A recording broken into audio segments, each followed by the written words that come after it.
Aurat. Apa itu aurat? Dari segi bahasa. Aurat. Apa itu aurat? Dari segi bahasa, aurat ialah sesuatu yang mengaibkan. Dari sudut istilah pula bermaksud bahagian tubuh badan seseorang yang wajib ditutup dan dilindungi daripada pandangan bukan mahram atau ajnabi. Macam mana tu ya?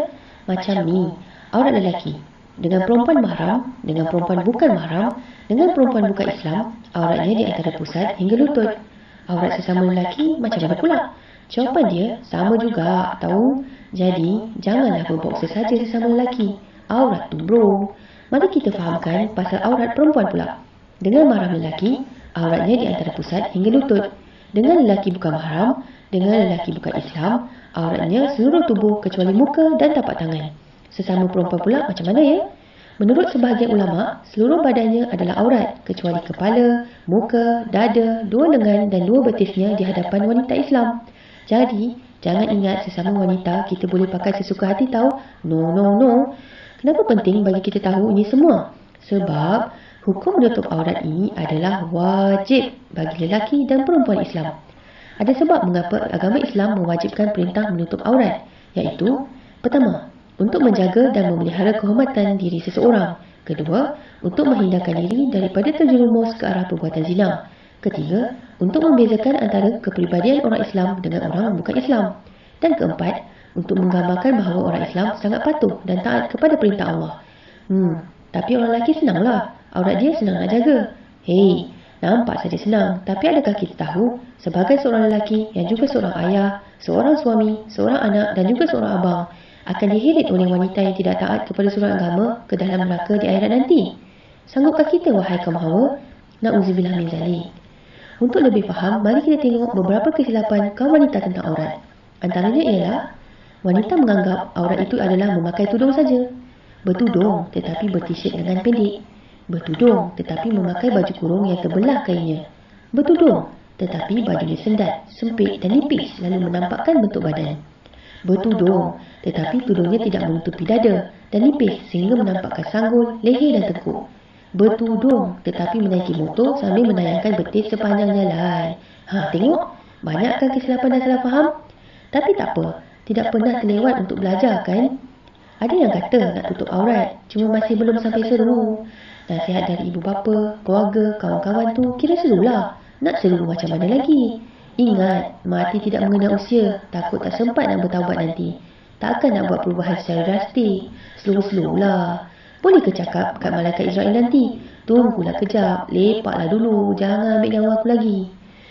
Jadi, jangan hipokrit, mengaku sebagai Islam, mengaku sebagai hamba Allah, mengaku sebagai umat Muhammad, namun segala suruhan agama, segala perintah Allah, segala pesanan Rasulullah, semuanya kita tak buat. Ikhlas tak ikhlas lain cerita, yang penting wajib buat.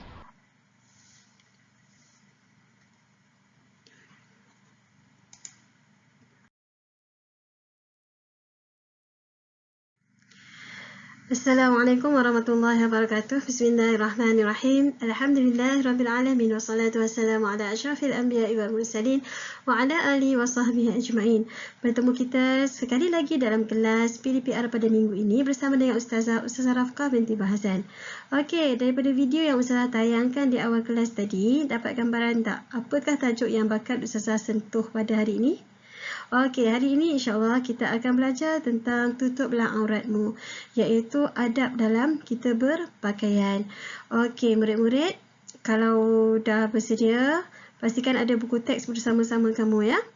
Okey.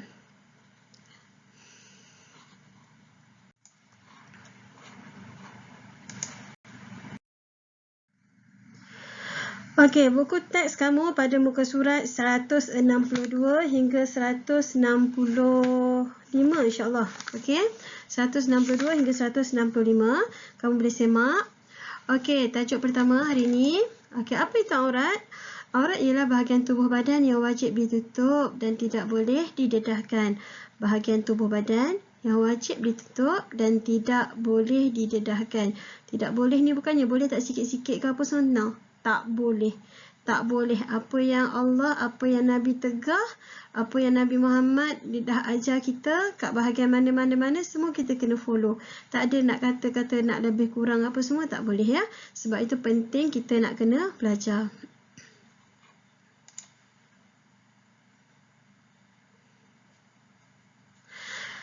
Okey, kita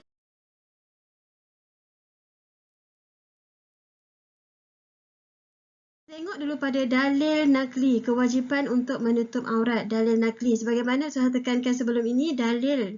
Dalil apa itu dalil? Dalil adalah bukti. Okey, dalil ada dua jenis, sama ada dalil nakli atau dalil aqli. Kalau dalil nakli, dalil itu diambil daripada ayat Al-Quran ataupun hadis. Kalau dalil aqli, dalil yang kita boleh fikirkan secara logik dengan fikiran yang sihat.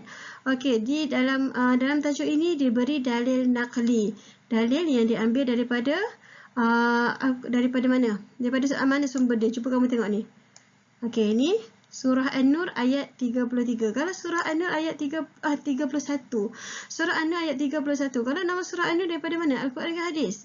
Daripada Al-Quran. Okey, apa ayatnya? Bismillahirrahmanirrahim. Wala yubdina zinatahunna illa ma zahara minha. Kalau kamu tengok Quran, ayat dia panjang. Ayat ni dia sangat panjang, tapi dipendekkan daripada poin dia yang mana menunjukkan kewajipan kita menutup aurat.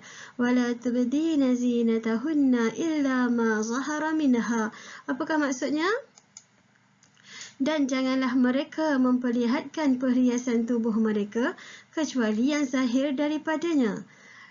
Kamu rasa kamu faham tak? Okey. Dan janganlah mereka, siapakah itu mereka, memperlihatkan perhiasan tubuh mereka kecuali yang zahir daripadanya. Nampak ayat ni macam tak cukup penerangan dia kan. Kalau kita baca ayat ni secara keseluruhan, kalau kamu ada tafsir di rumah, kamu cari surah An-Nur ayat 31, kamu cuba tengok ayat dia panjang dan kamu cuba baca terjemahan dia. Kalau ikut ini, saya akan kupaskan berkaitan dengan potongan ayat ini sahaja ya.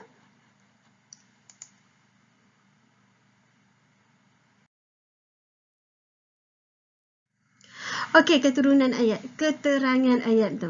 Keterangan ayat bermaksud daripada ayat tadi, dia telah menetapkan bahawasanya hukum menutup aurat itu adalah wajib. Hukum menutup aurat itu adalah wajib. Jadi mana ayat dia tadi? Wala tubdina zinatahunna illa ma zahara minha. Jangan kamu dedahkan melainkan apa yang daripada perhiasan yang terzahir daripadanya. Sekarang ni kita nak tahu, masalah kita nak kenali apa itu perhiasan mereka. Apakah yang dimaksudkan dengan zinatahunna? Apakah yang bermaksud perhiasan mereka? Apa yang dibenarkan oleh Islam untuk kita dedahkan? Okey, apakah yang termasuk dalam kumpulan zinatahun? Zinah itu perhiasan. Hunna itu mereka yang merujuk kepada mereka perempuan. Kalau mereka lelaki, hum.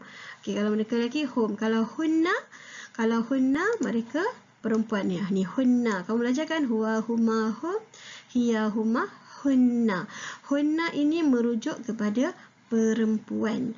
Di kewajipan menutup aurat ni, semua lelaki dengan perempuan wajib. Cumanya untuk perempuan ni dia lebih berat. Okey. Okey, apakah yang tergolong dalam golongan perhiasan? Yang pertama adalah muka. Jangan kamu nampak Ustazah. Okey, ini muka. Muka ni dibenarkan. Okey, muka ni dibenarkan ni had dia macam mana Ustazah? Ada pendapat yang kata had dia macam kita ambil wuduk tu. Okey, ada yang kata had dia nampak saja. Dagu bawah ni adalah aurat, tak boleh nampak. Itu kalau kamu nampak, sesetengah orang perempuan dia akan pakai tudung yang tutup, dia ada tutup dagu bawah ni. Kan? Tapi yang itu tu ada beberapa pencanggahan. Ada yang kata perlu dan ada yang kata tak perlu. Okey, yang penting muka sahaja boleh didedahkan. Yang kedua, apa yang boleh didedahkan? Tangan hingga pergelangan tangan. Tangan. Dia kalau tengok dalam buku kamu, dia akan meletakkan istilah tapak tangan. Ni tapak tangan. Jadi kalau kita letak istilah tapak tangan, bermaksud belakang tangan ni macam mana? Okey, sebenarnya tangan sampai pergelangan tangan. Ini adalah aurat. Okey, saya tak nampak. Okey.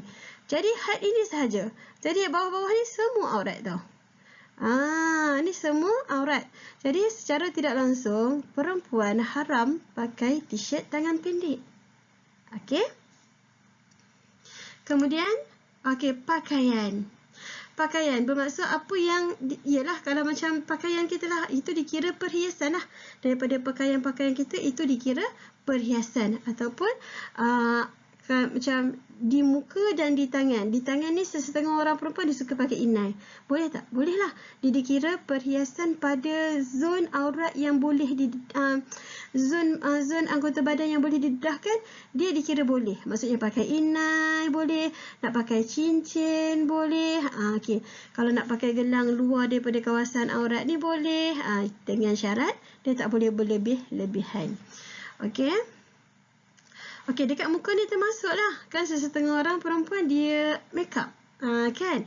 Untuk hukum make up ni, dia ada banyak pendapat dia. Sesetengah ulama' mengharamkan terus. Perempuan tak boleh make up terus. Kau nak pakai lipstick ke, nak pakai bedak ke, sesetengah ulama' berpendapat tak boleh. Ada sesetengah ulama' berpendapat boleh. Harus dengan syarat tak berlebih-lebihan. Maksudnya atas mata ni merah menyala, lipstick dia punya merah terang benderang, macam tu tak boleh. Okey, kalau sekadarnya boleh. Maksudnya ala kadar lah, dia pakai bedak sikit, lipstick sikit, tak ada lebih-lebih. Itu boleh. Okey. Okey, nampak tak ni? Okey, untuk muka, tangan, pakaian, dia ada dua syarat. Yang pertama, tidak boleh berlebih-lebihan. Okey, yang kedua, bergantung kepada suasana, faktor keselamatan dan fitnah. Ini yang terjadi pada sesetengah orang. Kalau kamu perasan, dia pakai niqab yang dia tutup muka tu. Perasan tak? Kan dekat Malaysia kan. Kalau kat Malaysia yang pakai niqab. Okey, kenapa dia pakai niqab? Okey, orang yang takut diri dia terjerumus dengan fitnah, dia boleh pakai, dia tutup lebih daripada apa yang disyaratkan. Contohnya dia ni cantik sangat. Kan? Cantik sangat sampai kalau macam orang macam dia takut orang lelaki suka sangat tengok dia ke apa ke. Jadi dia pun pakai tutup muka tu kan. Dia pakai niqab, kita panggil niqab tu. Sebab tu kalau kita tengok pakaian wanita Islam di Malaysia dengan pakaian wanita Islam di negara-negara Arab itu berbeza. Okey, berbeza sebab kalau di sana mazhab mereka seluruh anggota badan adalah aurat. Bermaksud muka, tangan, semua aurat. Itu sebab bila kamu pergi tengok sesetengah wanita Arab, dia akan pakai semua hitam tutup.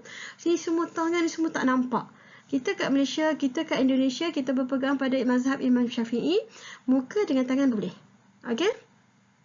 Tapi kalau ada faktor keselamatan, dia nak tutup lebih, alhamdulillah bagus, boleh. Contohnya macam saya kata tadi kan, dia cantik sangat. Jadi dia pun tutup untuk elakkan daripada gangguan. Okey? Okey, apakah dalil yang menyatakan perempuan ni dia boleh buka muka dengan tangan hingga ke pergelangan tangan sahaja? Dia ada satu kisah ya daripada hadis Nabi Muhammad SAW. Satu hari, Sayyidina Aisyah menceritakan, satu hari Asma, iaitu anak kepada Sayyidina Abu Bakar, masuk untuk berjumpa Nabi Muhammad. Kebetulan ketika itu Asma ni dia pakai pakaian nipis, pakaian yang jarang, sampai kan boleh nampak kulit dia. Nabi Muhammad bila nampak Asma pakai macam tu, terus palingkan muka. Beza tak dengan kita? Kita nampak macam tu, lagi lama tengok kan? Tak boleh kan? Ini Nabi Muhammad dah tunjuk contoh. Lelaki kalau nampak perempuan yang terdedah auratnya, kena palingkan muka. Sebab apa? Sebab mata kamu adalah sumber dosa tau. Jadi terlihat kali pertama itu tidak berdosa, tetapi sengaja untuk melihat kali kedua, kali ketiga atau berlama-lamaan melihat ketika waktu kali pertama tadi, itu dah dikira dosa. Sebab tu kena hati-hati. Nabi Muhammad kata, Aisyah cerita, Nabi Muhammad bila nampak Asma pakai pakaian nipis, terus Nabi Muhammad palingkan muka.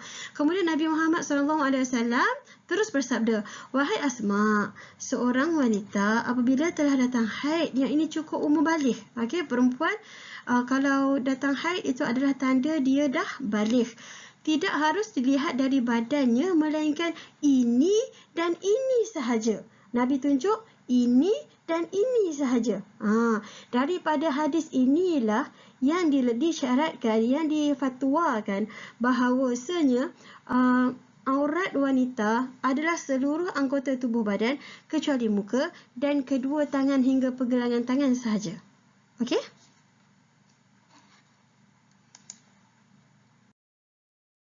Okey, sekarang kita nak tengok keterangan tentang had aurat. Senang kan kita nak belajar? Senang. Contohnya yang kita biasa belajarnya, lelaki aurat senang. Daripada pusat hingga lutut. Daripada pusat hingga lutut. Cukup senang. Lelaki sama ada bersama lelaki yang lain, yang Islam ataupun yang bukan Islam, atau bersama dengan perempuan. Tak kisah. Daripada pusat sampai lutut.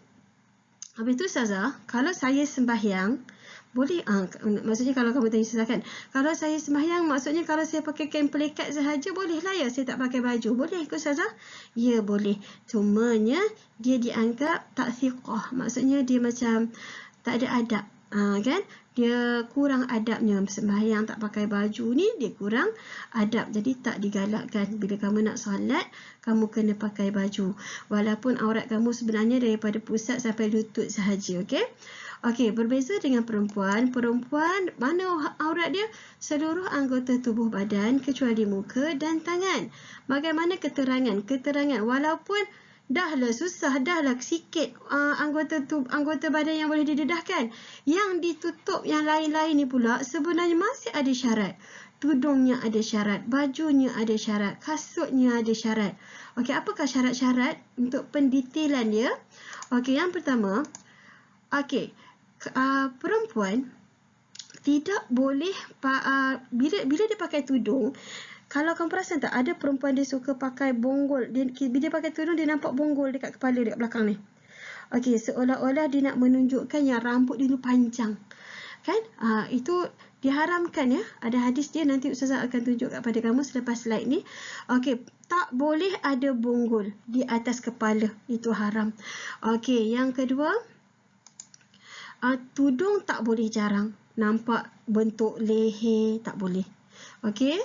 Walaupun dia bertudung, tudung tak boleh jarang. Walaupun bertudung, dekat kepala tak boleh ada bonggol.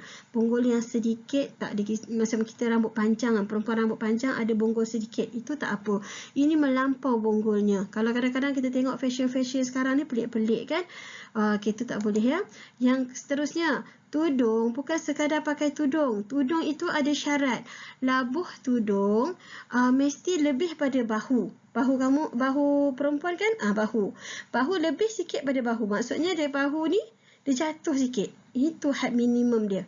Okey, jatuh sikit dan mesti menutup dada. Okey, tuduk rendah pada dada. Dia tak boleh pakai tudung tutup leher je. Bahu dia bahu dia terdedah, dada dia terdedah. Tak boleh. Okey, seterusnya. Okey, barang kemas yang tidak keterlaluan. Okey, tangan adalah bukan aurat kan? Tangan sampai pergelangan tangan ni bukan aurat. Dia boleh pakai perhiasan-perhiasan yang perlu pada tangan ni. Tapi tak bolehlah melampau. Pakai cincin besar buah nenas dekat ni. Tak boleh. Itu dah dikira melampau. Okey, berlebih-lebihan. Sekadarnya lah sederhana. Kalau nak pakai cincin, pakailah 2-3 cincin pun tak apa. Janganlah pakai 10 cincin. Sebelah ni 10 cincin, sebelah ni 10 cincin. Itu dah kira melampau. Berlebih-lebihan tak boleh ya. Okey, seterusnya. Okey, menutup pergelangan tangan. Okey ni, nampak tak ni? Macam Ustazah pakai ni kan? Ini perlu ke Ustazah? Perlu kalau kamu rasa baju kamu saja tak cukup nak memelihara aurat kamu. Okey, contohnya kalau perempuan kan suka pakai baju kurung kan? Baju kurung dia punya, tak nampak. Okey, dia punya tangan ni dia macam terbuka kan? Macam ni kan? Kadang-kadang kalau kita tak pakai sarung tangan ni, kamu boleh nampak kan? Kamu boleh nampak dalam-dalam tangan ni kan? Nampak tak? Kadang-kadang kau perasan, ada tak kamu ternampak tangan cikgu ke kat dalam ni kan? Okey, jadi bila cikgu ke, mak kamu ke, kakak kamu ke rasa tak selamat, aurat boleh terdedah, maka dia wajiblah pakai sarung tangan ni. Okey, supaya aurat tak terdedah. Kadang-kadang baju yang seperti ini, bila kita angkat tangan, macam cikgu nak menulis, dia mudah jatuh. Bila jatuh, terdedah aurat kat sini. Dan bila terdedah aurat, dikira dosa lah. Okey, jadi nak selamat, pakailah ni. Macam ni. Macam-macam nama. Ada orang panggil sarung tangan, sarung lengan, ada yang panggil maksum. Macam-macam nama dia. Tak kisahlah, jangan pakai di tangan, jangan pakai di kepala. Okey, seterusnya. Okey, solekan yang tidak keterlaluan. Solekan ala kadar. Jangan nak pakai bulu mata palsu panjang seinci ke apa semua, itu berlebih-lebihan ya. Tak boleh. Okey, bila dah berlebih-lebihan dah dikira haram. Okey, seterusnya pakaian yang longgar dan tidak jarang, termasuk lelaki dan perempuan ya. Lelaki walaupun aurat dia daripada pusat sampai lutut, engkau tak boleh nak pakai seluar kau tu ketat tau, ketat dia amat. Nampak habis bentuk-bentuk kaki kamu, bentuk-bentuk semua bentuk-bentuk semua nampak. Itu dah dikira macam tak menutup aurat lah, sebab nampak kan bentuk-bentuk semua. Sama lah lelaki dengan perempuan. Jangan kamu rasa lelaki tutup aja sekadarnya, tak ya. Lelaki juga tak boleh pakai pakaian yang ketat, dan tidak boleh juga pakai seluar yang jarang sampai nampak seluar bentuk-bentuk kaki kamu tu sama je ya. Perempuan daripada atas lah, tak boleh pakai jarang kan. Baju-baju dia semua tak boleh jarang, kain tak boleh jarang lah. Lelaki seluar tak boleh jarang lah. Kalau nak pakai baju jarang-jarang tak apalah lelaki, sebabnya lelaki baju badan kamu bukan aurat kan. Okey, seterusnya warna hiasan dan fashion pakaian tidak keterlaluan. Pakai baju yang bling-bling 5 kilometer dah nampak ustazah jalan. Siapa tu bersinar-sinarnya? Rupa-punya Ustazah Rafkah. Allahu Akbar kabira, bersinar-sinar, makalak-kalak baju dia. Macam tu tak boleh ya. Okey. Biar ala kadar, jangan sampai menarik perhatian ataupun sampai nampak pelik benar. Ya Allah, special lah Ustazah tu pakai tu baju, ya Allah. Jangan sampai nampak begitu. Okey. Itu sebab dia, kenapa tak boleh? Sebab dia boleh mengundang fitnah. Okey, seterusnya sarung kaki. Ini biasanya kesalahan yang orang perempuan buat, dia tak pakai stokin. Okey, stokin perempuan wajib pakai ya. Stokin tak kisahlah warna coklat ke warna hitam ke warna kelabu ke warna kuning ke, ada polka dot ke ada bunga-bunga ke, tak kisah, janji pakailah stokin tu. Sebabnya kaki adalah aurat. Okey, dan kaki, bukan sekadar kaki, dalam pemilihan kasut juga perlu ditekankan. Perempuan dia tak boleh pakai kasut yang menarik perhatian. Lagi 10 km Ustazah Rafkah nak sampai, tapi kamu dah boleh dengar dah bunyi suara kasut Ustazah ketuk-ketak, ketuk-ketak. Ustazah pakai kasut kemahan kan. Tak boleh, itu dah dikira menarik perhatian. Lagi satu, orang perempuan dia suka pakai gelang kaki. Kan gelang kaki ni Ustazah pun suka pakai. Tetapi boleh tak pakai gelang kaki? Boleh, dengan syarat tak ada loceng lah. Kalau ada loceng kecil, bila berjalan je bunyi kecil kan, tak boleh. Itu dah dikira haram, sebab itu adalah perhiasan masyarakat jahiliyah, yang mana masyarakat jahiliyah memang pakai gelang kaki yang berloceng untuk menarik perhatian lelaki. Jadi bila kita pakai, kita dah ikut amalan masyarakat jahiliyah yang sebegitu, sebab tu Islam tak bagi. Kalau kamu nak pakai gelang kaki, pakai yang tak ada loceng. Kan? Perhiasan dalam dalaman yang orang perempuan nak pakai, suka hatilah. Dia nak pakai rantai leher besar, rantai basikal ke apa, terpulang dengan syarat jangan tunjuk. Itu boleh jadi fitnah. Okey. Sekarang kita nak tengok batasan aurat. Dia ada beberapa golongan yang ada batasan aurat dia, okey. Contohnya yang pertama, okey, dalam Ustazah nak memperincikan tentang batasan aurat, kamu akan berjumpa dengan dua perkataan ini, iaitu mahram dan ajnabi. Siapa itu mahram? Mahram ialah orang yang haram dikahwini disebabkan keturunan, perkahwinan dan susuan. Okey, disebabkan keturunan. Apa yang disebabkan keturunan? Mak ayah. Anak-anak dia dikira mahram lah, sebab ayah tak boleh kahwin dengan anak perempuan. Mak tak boleh kahwin dengan anak lelaki. Okey. Lepas tu daripada perkahwinan, kemudian itu keturunan daripada perkahwinan. Contohnya Ustazah kahwin dengan suami Ustazah kan. Jadi daripada disebabkan perkahwinan ini, maka mak ayah suami Ustazah dah jadi mahram Ustazah. Mak ayah Ustazah dah jadi mahram pada suami Ustazah. Begitu.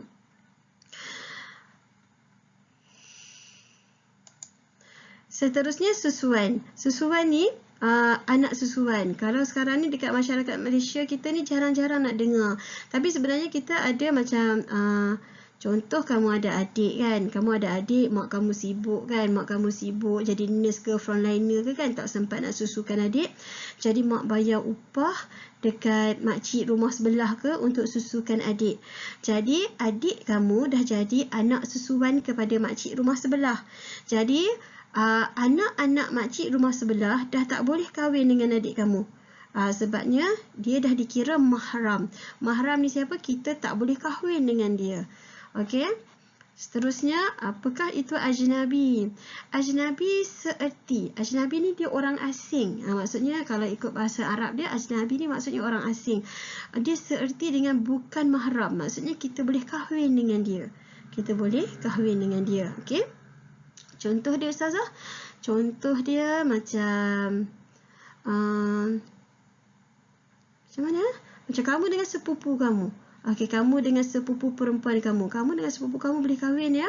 Jadi sebab itu kamu ada batasan aurat dengan sepupu kamu. Kamu tak boleh suka-suka hati tengok aurat sepupu perempuan kamu. Kena hati-hati. Tak boleh dah nak salam-salam, nak sentuh-sentuh semua tak boleh. Sebab sepupu kamu dikira mahram kamu. Maksudnya kamu dikira bukan mahram kamu. Bermaksud dia boleh kahwin. Nanti kalau kamu besar, kamu nak kahwin dengan sepupu kamu pun boleh. Okey, siapa-siapa saja yang kamu boleh kahwin dengan dia, dia dikira bukan mahram. Okey, sekarang kita tengok lelaki, batas-batasan aurat lelaki. Lelaki aurat bersama isteri. Lelaki dan isteri, suami dan isteri tak ada batas aurat langsung. Okey, suami isteri dia tak ada batas aurat langsung, tetapi ada banyak adab. Okey, ada banyak adab. Okey, yang tu nanti kamu besar kamu belajarlah. Cumanya kalau kamu tahu lelaki, suami, isteri tak ada batas aurat, tetapi ada adab. Okey, aurat di hadapan perempuan ajnabi. Perempuan ajnabi ni siapa? Perempuan yang kamu boleh kahwin. Perempuan asing yang kamu boleh kahwin. Aurat kalau lelaki daripada pusat sampai lutut lah. Daripada pusat sampai lutut. Dengan syarat tak jarang, tak ketat. Okey. Tak over lagi satu. Kau pakai seluar panjang tapi seluarnya Masya Allah dahsyatnya bling-bling je over sangat. Tu tak boleh juga. Okey, aurat di hadapan mahram. Mahram kamu siapa? Mak kamu, mak kandung kamu, ibu susuan kamu jika ada, ibu mertua kamu jika kamu dah berkahwin, anak perempuan kamu, adik-beradik perempuan kamu, kakak kamu ke, adik perempuan kamu ke, ibu saudara kamu. Ini maksudnya saudara-saudara yang kamu tak boleh kahwin dengan mereka ya. Anak saudara perempuan, ini kalau sebelah okeylah, sebelah ibu sebelah ayah lah. Maksudnya kamu tak boleh berkahwin dengan mereka kan. Kemudian yang keempat, aurat di hadapan wanita Islam. Aurat di hadapan wanita Islam sama je daripada pusat sampai lutut. Aurat di hadapan wanita bukan Islam pun sama daripada pusat sampai lutut. Tapi kalau nak lebih beradab, janganlah depan-depan orang kita tak pakai baju sebab itu adalah adab kita ya. Seterusnya untuk perempuan. Perempuan ni susah sikit. Sebab dia terperinci sikit. Aurat perempuan bersama suami dia tak ada aurat, dia cuma ada adab. Okey, yang kedua, aurat di hadapan lelaki ajnabi, lelaki yang boleh dikahwininya. Maksudnya seluruh anggota tubuh badan kecuali muka dengan tangan. Okey. Kemudian aurat di hadapan mahram, iaitu bapa kandung, bapa susuan, bapa mertua, anak lelaki, adik-beradik lelaki, bapa saudara lelaki, anak saudara lelaki. Apakah had aurat dia? Had aurat dia daripada pusat sampai lutut. Sesetengah pendapat ulama menyatakan daripada pusat sampai lutut. Tetapi ada sesetengah ulama mendetailkan lagi daripada dada. Daripada dada sampai lutut. Okey, tutup lebih lagi bagus sebab sekarang ni macam-macam kejadian dah jadi kan. Walaupun kita depan mahram kita boleh buka aurat, kita boleh dedahkan beberapa bahagian daripada anggota tubuh badan kita dalam tempuhan ni, tetapi berwaspada itu perlu. Sebab sekarang ni dah banyak jadi kes perempuan, keselamatan perempuan dah tak terjamin. Walaupun bersama bapa sendiri, walaupun bersama dengan abang sendiri, walaupun bersama dengan bapa saudara sendiri, dah tak terjamin. Sebab kita berada di akhir zaman yang mana kita menghadapi zaman fitnah, zaman ujian yang besar, zaman manusia mengikut hawa nafsu. Jadi walaupun di hadapan mahram, berwaspada itu penting. Jangan dedahkan banyak daripada anggota tubuh badan perempuan. Okay? Kalau kamu nampak adik kamu dekat rumah ke, adik perempuan kakak kamu pakai yang seksi-seksi, nasihatkan, kak, jangan pakai macam ni kat rumah kak, tak elok. Nanti kalau kak cakap, alah, bukan aurat pun, kita adik-beradik kan. Lepas tu kata, memanglah bukan adik-beradik, tapi zaman sekarang dah macam tak sesuai. Dia macam boleh mengundang bahaya. Walaupun sesama adik-beradik, kita tak tahu syaitan sentiasa menggoda kan. Okey. Aurat di hadapan wanita Islam sama. Aurat di hadapan wanita Islam maksudnya dia dengan kawan-kawan dia. Dia kan perempuan dengan kawan-kawan perempuan dia yang sama agama.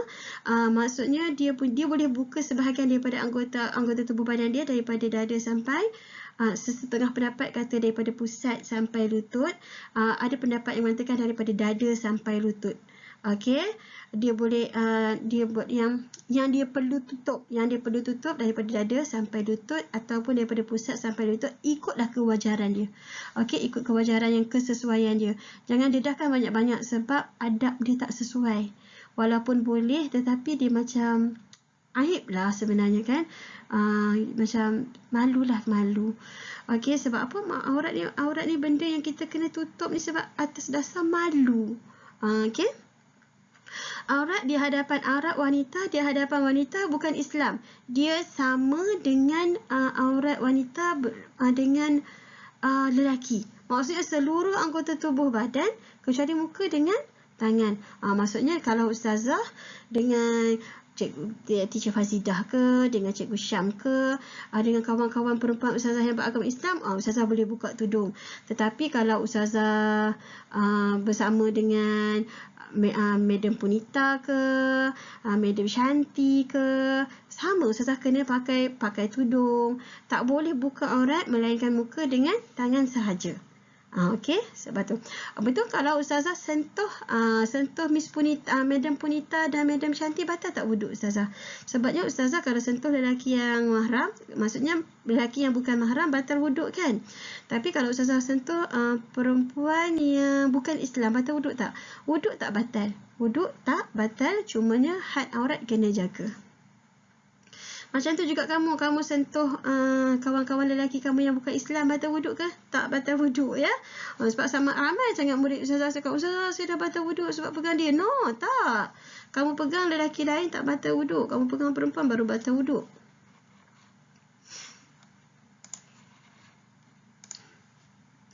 Okey, ini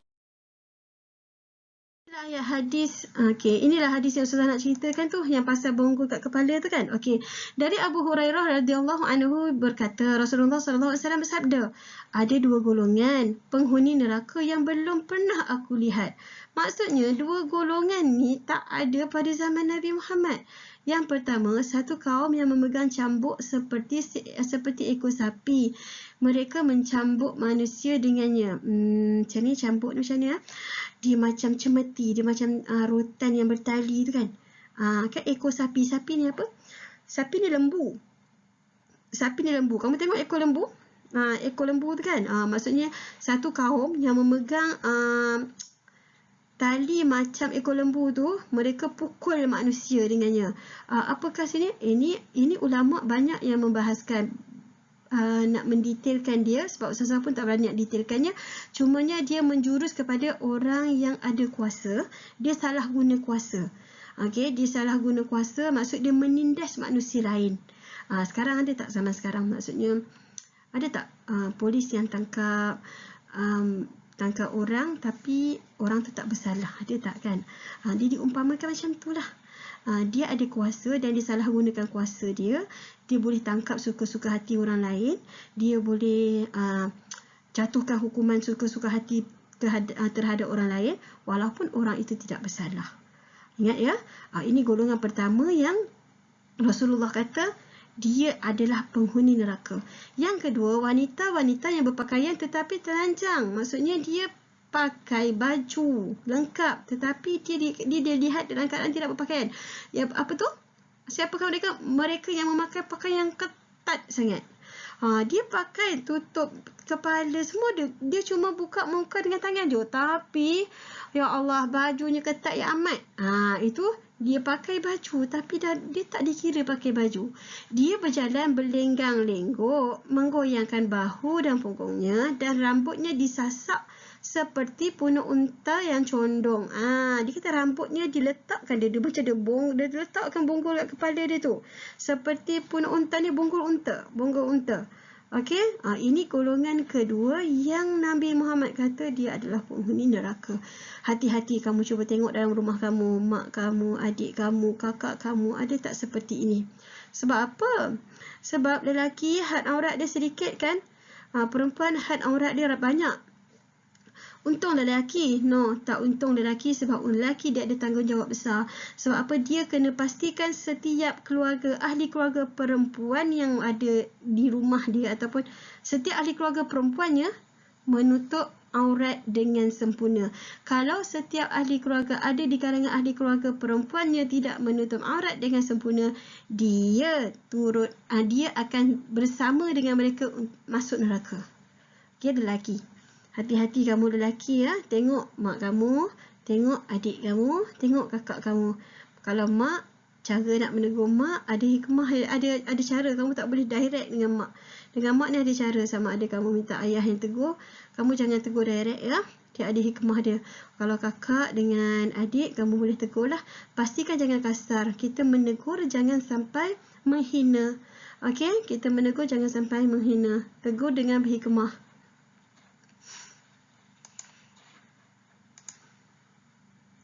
Okey. Adab berpakaian. Sekarang kita tengok pada adab berpakaian. Yang pertama membaca doa. Okey, sebelum kita pakai baju kita kena baca doa. Apa doa dia?